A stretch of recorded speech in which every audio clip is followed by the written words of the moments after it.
Dragon Age. The Veilguard Patch 1 releases with bug fixes and special and 7-day armor. BioWare has released Dragon Age. The Veilguard Patch 1, bringing with it a number of bug fixes, as well as special cosmetic-only armor that celebrates N7-day. The patch addresses a handful of graphical and gameplay issues, including problems with Hardin and Taash repeating the same banter indefinitely. It also fixes the necks of NPCs growing unexpectedly, removing a bit of unintended comedy. N7-day content. Rook can find a new N7-day appearance in the Lighthouse. This is a cosmetic-only armor. The armor is a sleek red and black set with a Mass Effect-style helmet.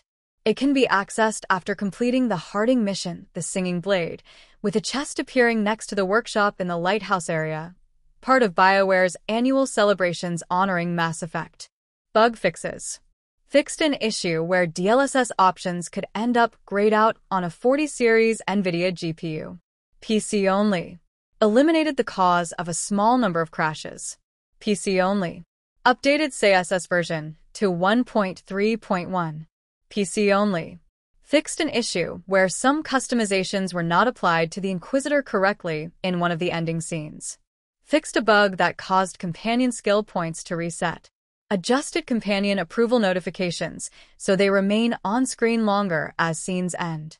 Hardin now has arrows in her quiver and is ready for battle. Global banter should no longer start too early. Hardin and Taash banter no longer repeats indefinitely. Fixed potential issues that could occur if a player fast travel during a quest. Changing your party members on the way to certain quests no longer breaks the camera for in-world missions. Updated a number of assets to improve visual performance over long distances. Fixed several distance pop-ins on level art assets. Added collision to several assets that were missing it. Fixed a minor texture issue with codex art. Added haptics to a number of interactions and events. Fixed lip sync in some ambient scenes.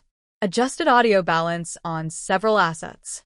Changing equipment no longer disables helmet voice processing. Fixed several objective markers that were spawning improperly. Cleaned up certain interactions between skills that caused them to not behave as described. Apparitions generated by Iron Veil will now attack Razical. Entropic spheres now behave properly on vertical surfaces.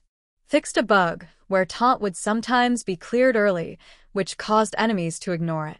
Fixed a rare issue where rogues would not hold their bow while aiming down sights. Made the detailed stats screen more readable. Balance changes made to certain fights to match design intent.